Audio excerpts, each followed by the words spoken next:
몇 쪽이지?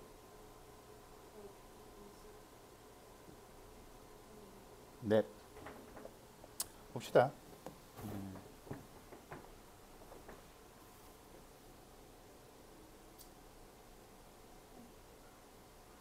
자, 사유제도 재산제도 하에서는 누구나 자신의 재산을 자유롭게 처분할 수 있다. 그러나 기부와 같이 어떤 재산이 대가 없이 넘어가는 무상처분행위, 무상처분행위가 옛날에도 한번 했는데 이게 대가 없이 주는 거지, 그지? 증여계약에서의 증여 같은 거. 그 당사자인 무상처분자와 무상취득자의 의사와 무관하게 결과가 번복될 수 있대. 무상처분자가 했을 때 무상처분자가 넘겨준 애죠. 받은 사람이야. 걔네들 의사와 관계없이 결과가 바뀐대. 무상처분자가 넘겨준 애가 사망하면 상속이 개시되고 그의 상속인들, 자식들이나 뭐 부인들이나 아니면 부인이 준 경우에 남편인 경우에 유류분을 받아받을 수 있는 권리인 유류분권을 행사할 수 있기 때문이다. 누구한테? 상속인들이, 그의 무상처분자의 상속인들이 유류분권을 행사할 수 있대. 무상처분자는 피상속인이 되고 권리의 의무는 상속인에게 의존된다. 자, 조금 더 읽어볼게요. 여기까지는 그냥 읽을 수 있죠. 유류분은 피상속인의 무상처분 행위가 없다고 가정했을 때 유류분은 상속인들이 상속받을 수 있었던 이익 중 법으로 보장된 부분이다. 자, 상속받을 수 있을 이익은 뭐예요? 피상속인이 가진 재산 전부죠. 무슨 말이냐면 피상속인이 죽은 사람이잖아. 그러면 상속인한테 재산이 다 간단 말이야. 원칙적으로. 한 명만이라고 하면 뭐 여러 명이라도 똑같겠지만. 그지? 그게 왔을 만한 거야. 이게 상속받을 수 있었어. 상속받을 수 있었어. 오늘 글씨 너무 날라가는데. 이익이죠. 충전하면서 해서 그런가. 잠깐만. 오씨. 넌 내가 꼭 곤란하면 그렇게 좋아하더라.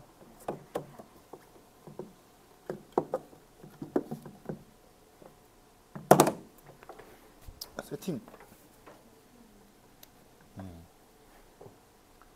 만약 상속인이 피상속인의 자녀 한 명뿐이라면 상속받을 수 있었을 이익의 2분의 1만, 이 2분의 1이야. 법으로 보장된 게 2분의 1이라는 거죠.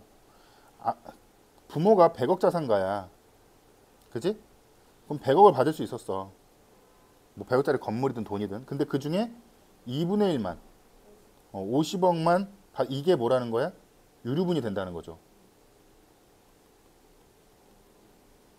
그지? 상속인들이 상속받을 수 있었던 이익은 상속 개시 당시에 피상속인이 가졌던 재산의 가치에 이미 무상취득자에게 넘어간 재산의 가치를 더하여 산정한다. 이 말을 바꿔 생각해야 돼. 상속받을 수 있었던 이익은 뭐냐? 그러면 결국에는 개념 자체가 이렇게 된 건데 피상속인이 본인이 X랑 Y라는 부동산을 갖고 있었어.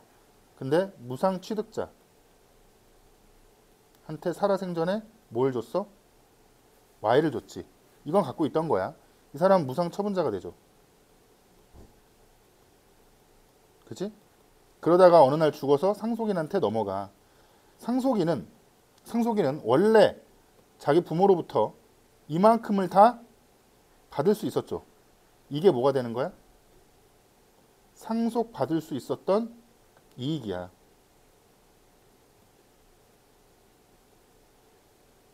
있었을 이익. 무슨 말인지 알겠어?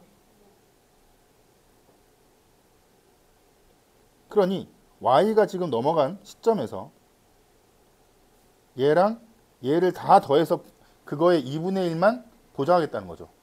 왜 그래? 목적이? 유류분은 상속인들이 기대했던 이익을 보호하기 위한 것. 그게 기대했던 이렇게 하지 말고 왜?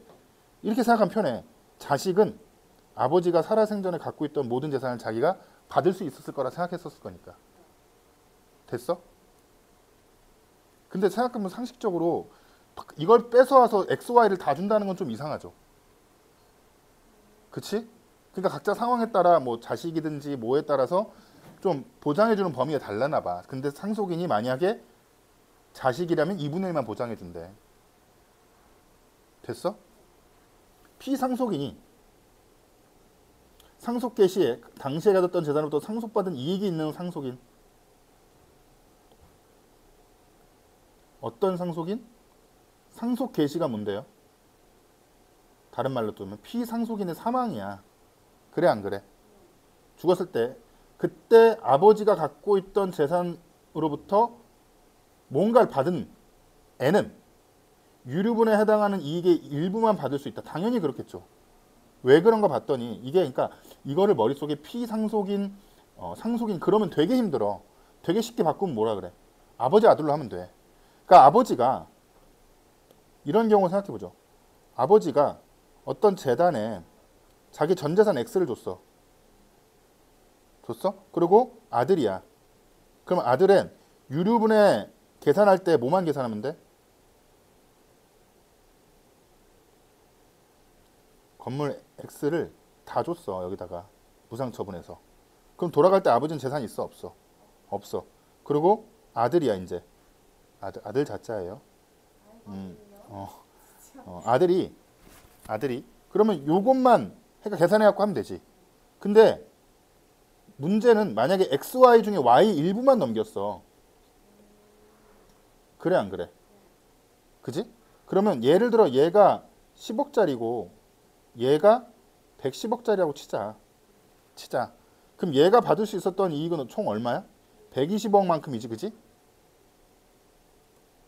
유류분 부족액만 받을 수 있겠지. 유류분을 얘한테 받아보면 60억을 다 내놓으라는 거 아니야. 그지? 여기서. 그러면 얘는 총 받은 이익이 얼마나가 돼? 70억이 되니까 원래 아버지가 가졌던 재산의 반을 넘어가잖아. 이해돼? 말이 안 되지. 그러니 부족액이 얼만데? 얘가 만약에 이 상태에서 이게 넘어왔어. 얘가 넘어오면 10억은 원래 받았으니까 자기가 원래 유류분 받아야 되는 게 60억에서 10억을 빼면 얘가 부족액이 되는 거지.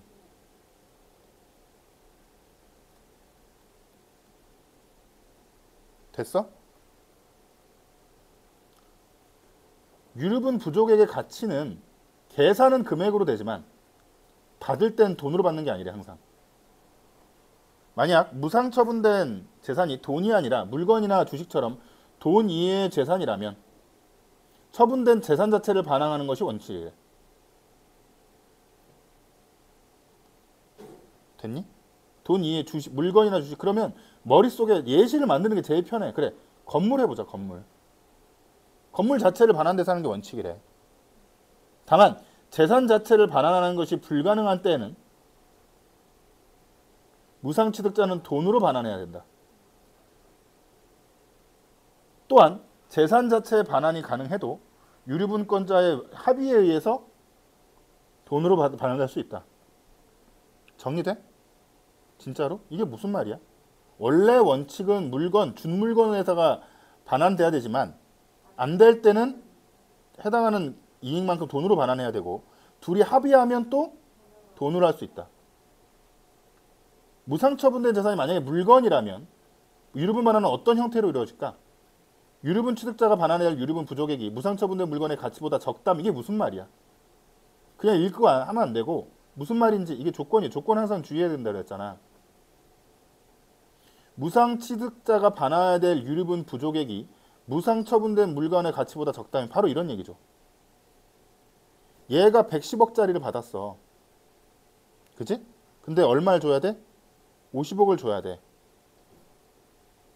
유류분 부족액이 가치보다 적다면.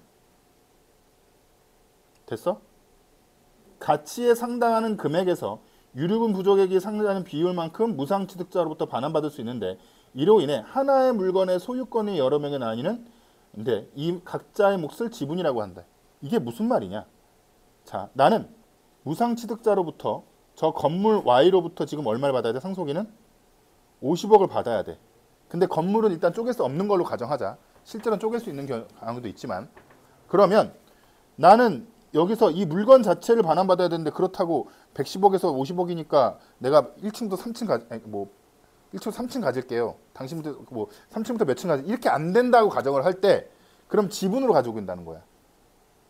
지분으로. 그럼 나는 얼마 분의 이 Y에 대해서 얼마 분의 소유권이 있어? 110억 분의 50억만큼 지분이 생기겠지. 근데 문제는 시가가 변동했대. 그러면 부족액은 언제로 해야 될까? 유류분 취지에 맞추어서 상속개 시의 당시의 시가를 기준으로 해야 된대. 자, 유류분 취지가 뭔데? 유류분이 왜 있어? 유류분 제도가? 그치. 상속인이 만약에 무상처분이 없었다면 얻을 수 있는 얘의 이익을 만약에 피상속인의 무상처분이 없었다면 할 수 있는 이익의 일부를 보장하기 위해서 있는 제도죠. 그죠? 그래 안 그래? 그러면 다음과 같이 생각해 보죠. 다시 그려보면 피상속인이야. 그지? 피상속인이야. 그리고 무상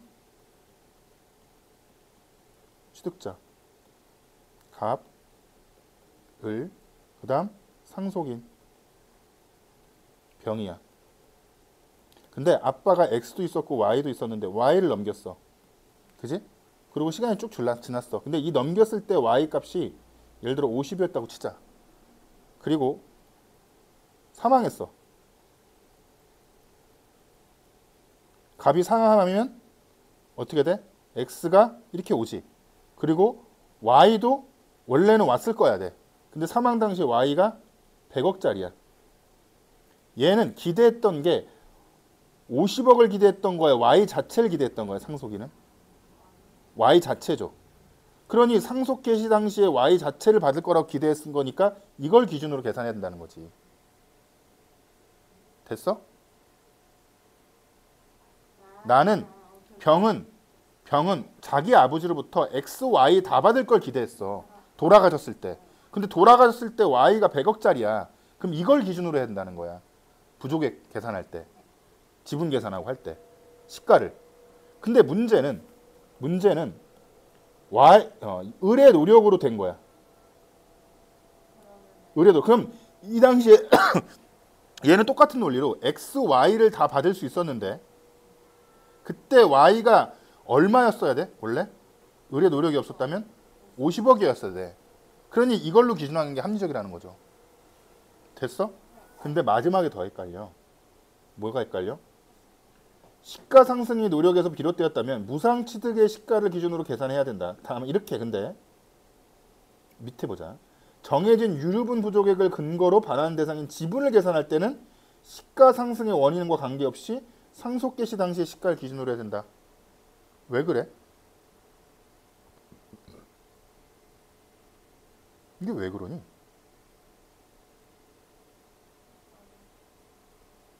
자, 봐봐. 이 말은 뭐냐면 결국에는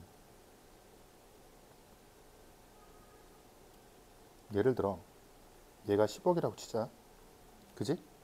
10억이라고 쳐. 그리고 을의 노력도 들어간 상황이야. 됐어? 그러면 여기서 나는 10억을 받았고 여기서 50억짜리를 받아야 되는데 못 받았으니까 총 얼마를 받아야 돼? 60억을 받아야 되지. 그러면 얼마가 부족이야? 유류분 부족액은? 유류분은 얼마인데 지금? 10억이랑 50억짜리의 반이야. 30억이지. 근데 10억은 지금 받았어. X. 그러면 얼마가 부족이게? 20억이지. 그지? 그럼 20억을 Y로부터 가져와야 돼. 됐어? 그러면 Y에다가 곱하기 지분을 계산을 하면 20억이 나와야 된다고. 무슨 말인지 알겠어? 됐어? 그러면 이 지분 계산할 때는 이때 가격으로 해야 100분의 20을 해야 Y 곱하기 100분의 20을 해야 20이 나올 거 아니야. 만약에 이걸로 계산했다고 치자. 50분의 20으로 하면 Y 곱하기 50분의 20을 하면 얘는 지금 얼마짜리인데? 100억짜리야. 그럼 얼마가 나와? 40억이 나오죠. 아예 안 되지 계산이. 무슨 말인지 알겠어? 됐니? 그러면 처음부터 하나하나 좀 해보자. 이거 지워도 돼? 이거 집에 가서 다시 그림 그려봐야 된다. 네가 스스로. 내가 해준 건 그때는 되는데 네가 그린 그림이 아니기 때문에 실력 상승에 별로 도움이 안 돼. 유류분권이 보장하는 범위는 유류분 부족에게 일부가 아니라 전부죠. 그지? 적절한 거. 무상처분된 재산이 물건 이거 맞았니 이거는? 몇 번 했니? 무상처분된 물건의 일부가 반환되면 무상취득자는 그 물건의 소유권을 가지고 유류분권자는 유류분 부족인 만큼 그 돈을 받는 거야? 지분이라는 게 뭔데? 소유권을 갖는 거야.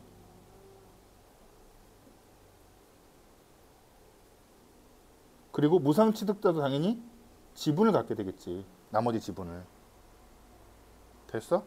첫 번째부터 할까? 무상처분된 재산이 물건 한 개이면 유류분권자는 물건 전부를 반환받아? 물건의 일부를 소유권, 지분 행태로 받겠죠.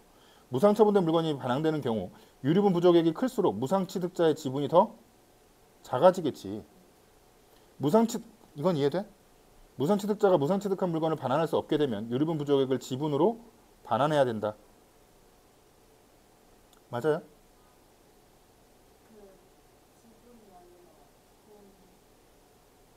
그쵸. 물건을 반환할 수 없다는 얘기는 지분으로도 할 수 없다는 얘기야. 그지? 그러면 돈으로 할 수 없다. 지분으로 줬다는 건 물건으로 반환했다는 거야. 개념이. 됐니? 4번이죠. 합의한다면 유류분권자와 무상취득자가 합의한다면. 자 봐봐. 202번 202번은 안 해도 될 것 같아요. 2번이고 그냥 나오죠. 왜냐면 이게 처분하지 않은 게 바로 상속인이 기대했을 수 있었을 이익이니까. 됐어? 그림 그려보자. 갑의 재산으로부터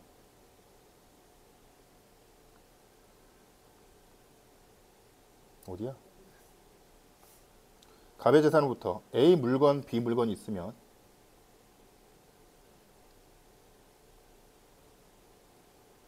B와 A가 있으며 갑은 무상으로 이거를 을에게 줬대. 그리고 자녀가 병만 있고, 그죠? A 물건의 식기는 이때는 A가 얼마야? 300. 그리고 갑에 사망했을 때 그때 A가 얼마래? 700이래요. 병은 갑이 사망한 날로부터 3개월 후에 유류분권을 얘한테 행사했지, 그지? B의 물건의 시가는 상속받았을 때도 100으로 동일하대. 여기도 시가가 얼마래? 100으로 동일하대요. 됐어? 자, 을의 물건의 시가 상승이 A 물건의 시가 상승이 을의 노력과 무관한 경우야. 그지? 그래 안 그래? 무관한 경우. 자, 그러면 첫 번째 1번 해볼게. 을의 노력과 무관해. 그러면 병이 상속으로 받을 수 있었던 이익은 얼마예요? X와 Y를 더해야지. 상속 개시 당시에. 그러면 총 800이야. 그래 안 그래? 그래 이해돼? 근데 그럼 유류분은 얼마야? 그래 400이야. 근데 부족액은 얼마야? 그래 300이야. 됐어? 마찬가지로 노력하에 무관한 경우 A 물건의 3분의 7이다. 얼마를 받아야 돼? 300을 받아야 돼. 얘 A로부터. 그럼 A에다가 곱하기 얼마 해놓을 거야? 3분의 7을 해야 뭐라 그러지? 7분의 3을 해야 300이 나올 거 아니야. 700짜리에다가. 2번도 맞죠? 노력으로 상승한 경우는 계산이 어떻게 돼? 이걸로 해야죠. 그치? 똑같이 병이 상속으로 받을 수 있었던 이익은 얼마야? X 더하기 Y니 얼마야? 400이죠. 그지? 근데 얼마는 받았어? 그럼 유류분은 얼마야 지금? 200. 근데 X 100 받았으니까 부족액은 얼마야? 100이야. 그러면 100을 받기 위해서 지금 700짜리 건물에다가 지분 설정을 해야 되잖아. 3분의 1 하면 얼마를 받아? 700에다가. 적어도 100은 아니겠지. 그치? 700에다 얼마를 해야 돼? 7분의 1을 해야 100을 받을 거 아니야. 5번은 왜 틀렸어? 아니, 5번은 왜 맞았어? 5번은 왜 답이 아니야? 잘 읽어야 돼. 이게 낚시였어, 사실은. 애들이 5번 되게 많이 했어. A 물건의 시가가 을의 노력으로 상승한 경우와 을의 노력과 무관하게 상승한 경우 모두 갑이 상속 개시 당시에 소유했던 재산이 뭔데? 그래. 갑이 소유했던 거는 이거야. B. 그지? 똑같이 배급 받을 수 있죠. 됐어요?